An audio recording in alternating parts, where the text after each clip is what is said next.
What is going on, Badger fans? Let's talk about some commitments. Cam Clark with Brian Smith get his breakdown of the offensive tackles film, plus a big-time transfer target on the defense line has visited Madison. What is Brian's thoughts on him and a couple 2025 targets? A lot of recruiting talk on today's Locked On Badgers. Let's go. You are Locked On Badgers, your daily podcast on the Wisconsin Badgers. Part of the Locked On Podcast Network, your team every day. What is going on, Badger fans? Welcome to Locked On Badgers. Thank you so much for tuning in, for making this one of your first stops, for making it one of your first listens, for helping us build this community. I'm your host, Ryan Herrings. Really do appreciate it. Today's episode is brought to you by FanDuel. Make every moment more. New customers join today and you'll get $200 in bonus bets if your first bet of $5 or more wins. Visit FanDuel.com/LockedOn to get started. Let's bring in Brian Smith, Locked On's recruiting insider. Since you've been on last, Brian, we did get a commitment. Offensive tackle Cam Clark coming out of Michigan, 6'7", 280-ish. I think on Twitter he's listed at 290. On Rivals it's like 275, somewhere in that mix. Thoughts on his film? Well, a couple of things. He lives just outside of Ann Arbor, ironically, and he's playing at a program that's had some players, but it's not a dominant league by any means. And for the most part, he does what he should, and that's run over guys. He likes to pound them into the ground and kind of lay on them, that kind of thing. But it's typical high school linemen that are bigger than other guys. His feet are what caught my eye first, because he can move up to the second level pretty quick, down block, and then he just goes up and scrapes to the linebacker. So he's been coached. I just wonder, the only thing that bothers me about him, if you're in a boxing match, you want to extend when you hit somebody. Like, he doesn't fire his hands until he's like almost on them. Like, it drives me bananas. I'm like, my buddy's an O-line coach. He would go crazy if he saw that. But it's just technical stuff, which is common. And I think the speed of the game from Dexter, Michigan to Madison, Wisconsin will be massive. He's not playing against the twitchy kids that I see down south. And either you've seen those or you haven't. But like, the power is there. I think he could be just as good a guard in some senses, but because he likes the physicality, he has the feet, though, to play tackle. So Wisconsin's got a guy that they're going to find a place for. Where it ends up being, I don't know, because while an athlete, I need to see how well he can do against the really twitchy kids.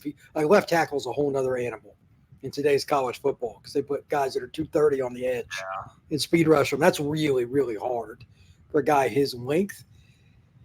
But maybe he can do it. Somebody has to. So they got a good football player. I think he's a little underrated in the rankings too. Well, I feel like, too, you brought it up. There's not a lot of pure elite left tackle prospects that you look at the high school level and you say, I know for sure that guy's a left tackle. Maybe 5 to 10 a year in the entire country.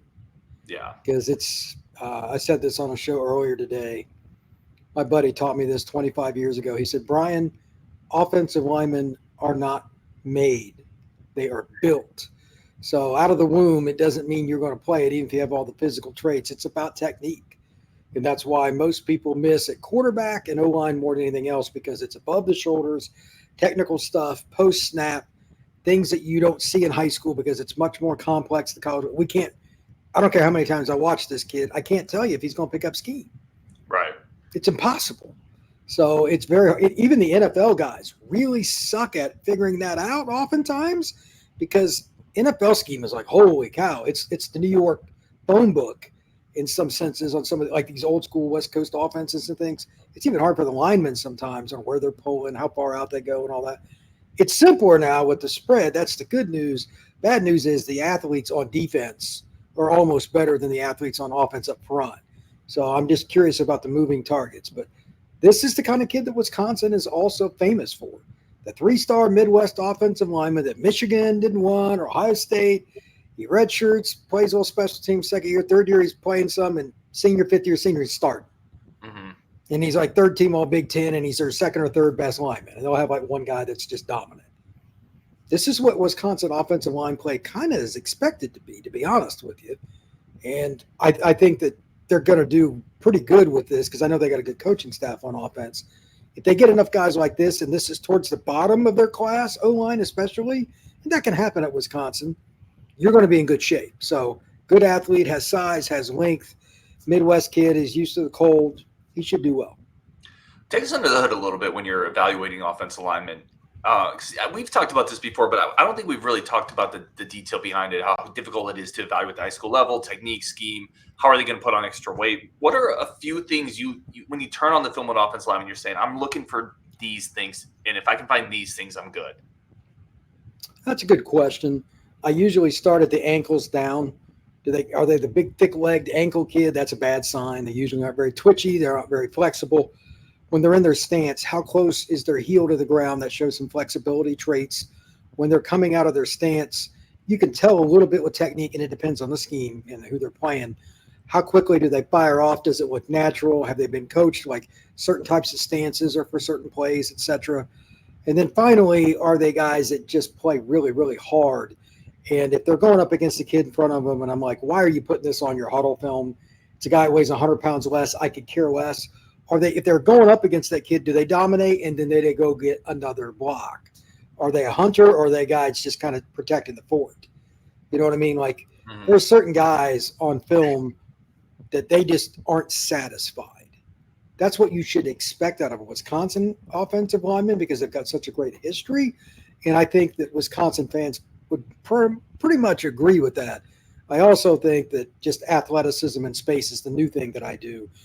I don't like it when I watch huddle film of a kid and there's no screen plays, if you're a tackle especially. If I don't see that you run out in space, that tells me you're not good at it. Right off the bat. There's no hiding with O-line anymore and just being an ogre. You have to be able to play in space. You have to get to the second level. You have to be quick on those kick-out blocks on those little slip screens. You have to be an athlete. If you can do those things, I hope I see pass protection, but most kids in high school aren't very good at that. I just want to see the athleticism and space more than anything else. If you can pass block already, then we're on to a whole nother level. That's a 4-star kid or up. Yeah, we've had some ogres. Speaking of which, the Wisconsin offensive line back in the day, there's definitely been some ogres there. Yes. Do you hold technique against an offensive lineman, or do you just say, I don't think he's been coached well enough, and at the college level, if you trust the staff he's going to, maybe that's a better way to phrase it. Here's a little inside trade secret. This has been happening forever. If a kid commits early, pick a school, and that school has a coach that's not very well regarded, his chance of going up in ranking is diminished, and vice versa. It is not like people used to bitch all the time about, well, the kid went to Alabama and his ranking went up. Yeah, because he's going to get coached. They're going to look good. I'm sorry, it's just true. These are things that, like, we talk about this stuff at events. Like, I'm going to OT7 this weekend in Orlando. There will be conservatively 100 kids there that I could interview that are P5 guys, like Wisconsin level, etc. I guarantee you there's going to be some kids committed to schools, and I'm like, good luck to you, because you ain't getting coached for crap. Because like their position coach or whatever. And then there's going to be other ones that it's yes. That's just reality. So, and I know kids pick schools because they like the coach and all that. I look at it like I want my pick to be right. That's more important to me. So, yeah, it matters on where they go, what system they're in, etc. And like, do those programs have culture? There's certain programs that I'm like A&M, I knew some of that wasn't going to work out a couple of years ago. Because how they were getting kids, they were buying mercenaries. That's going to burn, and it did. I mean, somebody's going to write a book on how to screw up a college football program by Texas A&M.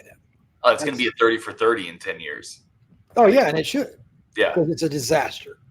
But look at it this way. Wisconsin does it the right way. And I did a show on my Locked On Seminole show yesterday talking about culture, like which programs – the best cultures, who's kind of in the middle, or we don't know, like Michigan. I said they had arguably the best culture. They lost their entire defensive staff. Obviously, Harbaugh, et cetera, goes to Chargers. You can't blame the next guy coming in. We have no idea, but like you need him at least to get a year before you grade him. So there's some exceptions, but most programs you kind of know, like Oklahoma State, not getting a lot of 4- and 5-star guys, kind of like Wisconsin. But they go beat teams that are better than them because their culture is so good and they're so well coached. I think Wisconsin's kind of trending towards that, and they're recruiting a little bit better than Oklahoma State does, that's for sure. So I look at it that way, because if Wisconsin can continue to get these kids and keep them in the program, here's the other stat with recruiting that goes along with this. If your culture is good, kids want to stick around and compete as juniors and seniors. Wisconsin has no shot unless they have a very low attrition rate. We all know it. especially in this era where guys are getting picked off and people are recruiting people off different rosters. To my knowledge, Wisconsin, I mean, they lose some kids to the portal. Everybody does. I think it'll get to the point it's pretty good. Like Penn State is going to have to like scholarship kids through NIL because they got over 85. They've got a good culture. That's a really weird situation. But Wisconsin could be in a similar because they got the right staff, the recruiting kids that'll fit there. If you can do that, you can beat teams with more talent. If you're playing juniors, seniors, and fifth-year seniors, and like you got an NFL running back that's a sophomore and it's just obvious, that's okay. Wisconsin's trying to build towards that, and that's fine. That's a really good point. And to your point, two things really quick off of that. In fact, we'll take a break, and then I want to get back to that. I think that's a really good point because Wisconsin, A, hasn't lost a lot of impact guys to the portal. And B, it kind of goes into the idea of, I always thought one of BYU's secret sauces, right, is they can play 24 or 25-year-old kid. Absolutely. And absolutely. That's a man. That's not a kid. So this is really interesting. We're going to talk a little bit more about that, but also talk about a big-time transfer portal target on the defense line coming up next on Locked On Badgers. But first, a quick break for friends of the show over at Monopoly Go. We talked about Monopoly Go a lot. It is the classic twist, or the modern twist on the classic board game. It's been downloaded over 150 million times for a reason. You can team up with your friends, play across dynamic Monopoly boards, several at the same time, on your way to the post office, on your way to Camp Randall, on your way to Camp Randall to see Wisconsin beat up on PJ Fleck. Play some Monopoly Go, team up with your buddies, climb the leaderboards. It is fast, easy, simple. You can bankrupt your friends, smash their vaults, or you can team up with them, have fun with them. We've been doing it on Locked On Network. All of us have downloaded it. It is incredibly fun, easy, it's fast, it's simple. Download Monopoly Go for free on the App Store and Google Play. There is a reason it's been downloaded over 150 million times. It is an awesome twist on the classic board game. Today's episode is also brought to you by LinkedIn. LinkedIn is the official recruiting sponsor of the Locked On Network. And if you need to find quality talent, if this is why Brian Smith is on. He's talking about recruiting, getting quality talent to Wisconsin. If you need to find quality talent, go to LinkedIn Jobs. As a hiring manager, you're going to find the best candidates, choose from the biggest pool. Use screening questions to get rid of the schmoes that have no business walking through your door. Listen, there's sometimes looking back at past Wisconsin recruiting classes, I feel like we should have had some more screening questions in place. I'm just saying there's some players that didn't quite pan out. If you had LinkedIn.com kind of helping you out on that front, maybe some of those classes get a little bit better. At LinkedIn.com/LockedOnCollege, post your job for free. The largest professional network in the world. Fast, simple, easy to use. I've used it professionally. My company uses it. Locked On uses it. There is a reason they are the industry standard. They are trusted. Go to LinkedIn.com/LockedOnCollege. Post your job for free. Terms and conditions do apply. Let's get Brian Smith back in. Continue talking some recruiting. I just want to go back to that topic again because it's almost like when you have a kid, and this may not be the best analogy, but you have to get them through the teenage years before they get to an adult and they can be capable. Like when you get a freshman in, you got to hold on to them and find a way. And it comes down to culture because kids want to play, but a lot of them aren't ready. And you got to find a way if you're Wisconsin to get them past that phase where someone might try to pluck them. Freshmen make freshman mistakes. The best thing about freshmen is they become sophomores. I've heard every line you can imagine from, Lou Holtz, John Madden, whatever. There's first-year players just mentally don't go in the right direction, so it doesn't matter how fast or strong they are. They haven't had as many injuries, but you're still going the wrong direction. And that's the concern, the colossal mistake. To your point, Georgia would have 3 straight national titles if it wasn't for a freshman last year. In the Georgia-Alabama game, the linebacker that was in the third stringer because the first 2 guys got hurt blew his assignment. It was a wheel route. There was nobody within 15 yards of it. Touchdown, Georgia or Alabama. Yep. And that's why freshmen don't play. It's not he wasn't talented. He had an offer from every school in the country, but he was freshman in a complex defensive scheme that Kirby runs. So you have to find ways to put them in the situations they can do best. Linebacker is not a good spot for freshmen, by the way. It's too complex. But running back, to a certain extent, tight end on the goal line or something where they got a very specific role.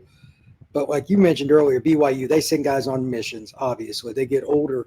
They oftentimes compete with teams like SC or Arizona State, whatever out there, because at least half their roster is 21 years old. Yeah.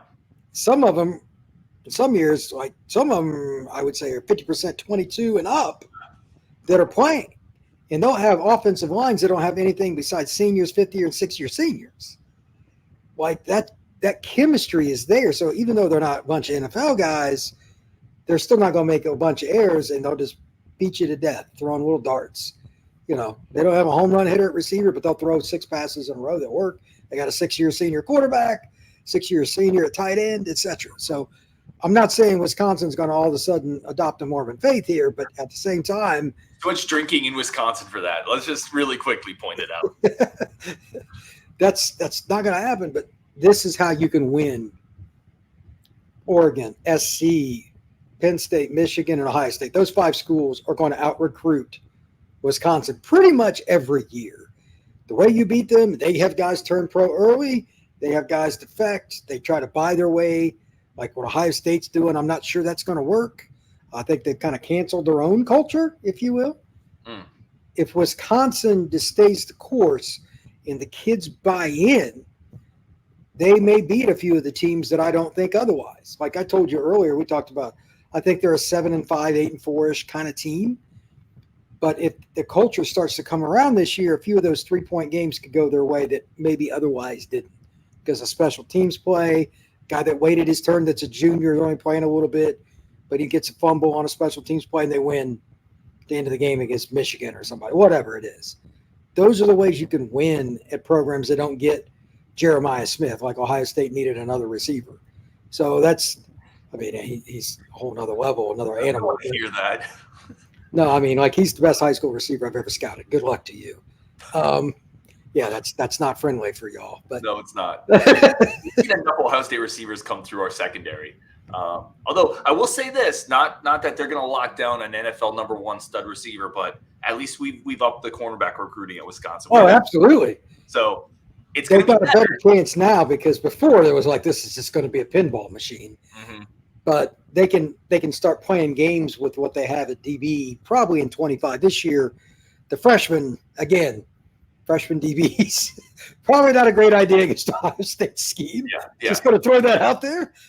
Whatever you get out of that game, good luck to you. But starting in 25 with the scheme they have, with enough young talent, DB really helps because it helps your front. You can have less time for the quarterback, etc. All these things start playing in, and that's the same culture that they had at Cincinnati. They wouldn't have won that much at Cincinnati with the kids they did unless they bought in and they gave him time. Like when Pickle got to Cincinnati, they were god-awful. That was a bad football team. They were terrible. They won something like 1 or 2 games a year. If I can't remember what it was, but it was bad. And 2 years later, they started winning. Year 3, they're pretty darn good. Mm-hmm. It's just they stick with their system. But it still helps to have juniors, seniors, and 5th-year seniors to run those schemes. Yeah, that's really well said. Let's talk about a portal guy coming in that could maybe help run one of those schemes. WR Suggs, I think I pronounced that correctly. Defensive lineman, he's got 2 years of eligibility left, coming from Grand Valley State. Badger fans are going to know that name. That's where outside linebackers coach Matt Mitchell's from. They just got him last year along with Fickle. So the Badgers do have a connection here with Suggs. He's been on campus. He has visits coming up to Florida State, Kentucky, Michigan State. Michigan just offered. Thoughts on WR Suggs? This is the kind of classic pickup that Wisconsin would get, isn't it? Like, they're not going to get the kid that's transferring out of Ohio State necessarily, right, or USC. This kid's from the state of Michigan. He's played in the snow and all that. Under the radar guy, got bigger, stronger, faster, does pretty good at his level. Transfer is up to, and maybe it's Wisconsin, maybe it's not, but he's being recruited by a ton of schools, like Florida State. A bunch of schools are after him. I'm like, okay, because like I cover Florida State. They can be extremely selective at this point on D-line. They're kind of in the opposite stratosphere where Wisconsin is. When I saw they were looking at a Midwest kid from a small school, I'm like, okay. I'm Odell Higgins has been there since the early 90s as a D-line guy. Literally. He doesn't miss very often. So I'll take his word for it. I think that this is the kind of guy you have to get, though. Can't lose this kid to Michigan or Ohio State or something like that. You have to find a way to sell him on. You can be our guy instead of being one of the guys. It's a classic recruiting battle because some guys want that, some don't. And yeah, he's a guy that would step in and play this year. He fills a need, be a starter probably. Does it feel like I feel like with the portal, the defensive line guys like this, it's just a scarcity market. And like 4 or 5 years ago, if does anybody really get that excited about JVR Suggs, where he maybe is a grad transfer of some degree? Obviously the freedom of movement's not there, but there's just so few defensive linemen.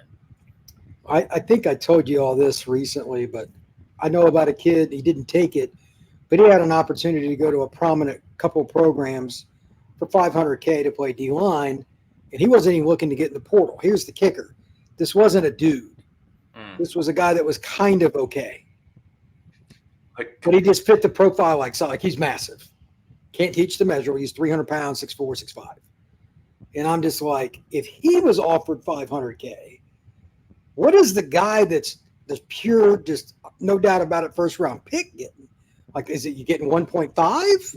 Right. Like, you know what I mean? That's my concern with Wisconsin. Like, are they going to pay this guy? Because somebody's going to offer him like $700,000. It's going to happen. Is he going to turn that down, or how's that work? Because it's kind of hard. No, They're just on an offensive tackle and defensive tackle. They're extremely limited numbers. Well, no, as a kid, I mean, I'm not going to say you can't turn it down, because every kid is different. Every family has different priorities. Every family comes from different areas. But I would say this: I would never begrudge a kid for turning down or for taking $700,000 to go play football. Are you kidding me? That's life-changing money. Like 100%. Use $100K, invest the other at 6% or something. Yeah. In a few years, that's like it's $2 million. You know what I mean? Like, you never have to pay for a house. Of course. Yeah, I get it. That's the problem, because like Ohio State and several other schools are throwing so much money, they're good guys. Not that they need the help, but like the only thing that can cancel them is, again, their own culture. Are they going to cancel their own culture? And we'll find out in the fall. Yeah, we got to take a quick break, but man, we're going to have a whole show on this, because I feel like there's going to be a reckoning at some point where fans, boosters, schools are going to get tired of spending, like you said, $500,000 on a guy who's not even a dude, who might be in the two deep at one of these schools, who's going to be a two-down player. I don't know, but we got to take a quick break, because we got a couple 2025 targets to talk about as well. That's coming up next on Locked On Badgers. But first, a quick break for our friends of the show over at Game Time. Game Time is the #1 source for all your ticketing needs. Anything you need to find a ticket for, entertainment, concert, theater, obviously sporting events, right? Whatever you want, you can get that over at Game Time, the largest inventory of tickets, a great selection, great prices. It's all there on Game Time. You get pictures of the seats before you sit down, so you know exactly what it's going to look like. Fast, simple, easy. Listen, life can be kind of stressful. Don't make buying tickets stressful, right? We got enough things we're worried about. I'm worried about the Badgers left tackle. I'm worried about the defensive line. I don't need to worry about finding tickets. I got enough worries. The Badgers lost 7 guys in the basketball portal. I'm stressing about other things. I need simple ticketing. That's why I go to Game Time. Download the Game Time app today. Use code LOCKEDON for $20 off. Download the Game Time app today. Create an account. Use code LOCKEDON for $20 off. Let's get Brian back on. Talk about a couple key 2025 targets that are coming to campus. I want to start a little bit with Vernon Allen and just the type of receiver he is and how that type of guy can help Wisconsin's offense. 6'3". I just talked to him the other day. He's up to 197 pounds. Great hands, super physical. They just don't have a guy like that. This is one of my bitches that I have all the time. It's true. You've got to have guys on the outside that are just physically bigger, faster, stronger. And, the boundary spot in particular, which is probably where he would play. You're up on the line. You're going up against people that are going to play press in the Big Ten, especially the better teams. If you're not a physical young man, you're going to get eaten up. It's not a pretty sight. I see some of it when I go to games and I'm doing photos and stuff. When there's a dominant NFL corner, and some of the stuff that happens to the receivers is hilarious. I don't talk about it much, but like it's real early in the game and you're like, this game's already over. This side of the field's done.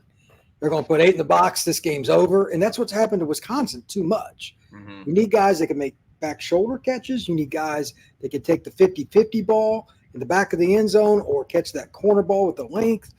It's about physical traits. This guy would at least present that to them. He's not a burner. Electronic, maybe he's 4'7", 4'7", or something. You can get faster. Can't teach the power. You can't teach the height. Can't teach the arm length. Wisconsin needs guys like that. They've gotten some twitchier receivers. Now they got to get this, and you put it together and, make your offense a little more balanced. What is the football like in that area in Baltimore? Baltimore's always had good football. It's just whether the kids, their environment. Baltimore's a tough city. I think most people know that. He goes to a prominent program. It's been around forever. That's had good players. He will be ready in terms of what I've been through in life. Wisconsin football, as crazy as it sounds, will not be that hard compared. Oh, that's good stuff. Let's talk about a defensive lineman from your neck of the woods. 6'6", 200. He's listed at 260 pounds. I'm going to struggle with this name, but Wilnerson Telemak? Yeah, he's from Miami. I know him. He's a kid that plays at Monsignor Pace Catholic down just on the edge of Miami and Miami Gardens. Kid who was on the scene pretty early. He's at least 6'5". He's changed his body over the last year. He's thinned out a little bit. He's built more like a strong side end right now. I don't know if he'll end up being a tackle, but he's a tweener in that sense. Loves football. Great kid. Just has to figure out whether or not he's going to play big or not. He cut a bunch of weight. I don't even know if he's 250 right now, but he's in that range. Really long. He's a guy that understands pass rush. He grew up in a tough area just on the edge of Miami. He's been against the best competition in the country, so he'll be prepared for that. I think it's an interesting pickup if they get him, because I don't think he would play right away, be a redshirt kid, but he's got a lot of upside. Yeah, he's a guy, and you kind of mentioned, so it's interesting. He's a guy I was watching film on, and I kept trying to figure out, like, who is this dude? Because he's, like you said, it's a really long frame. He looks like he's skinny, but he doesn't have like the twitch of like a really athletic outside linebacker guy. He gets up to speed, but it's not like a quick speed. Yeah. He's a bit of a tweener. I don't know where he would play, but I like the frame.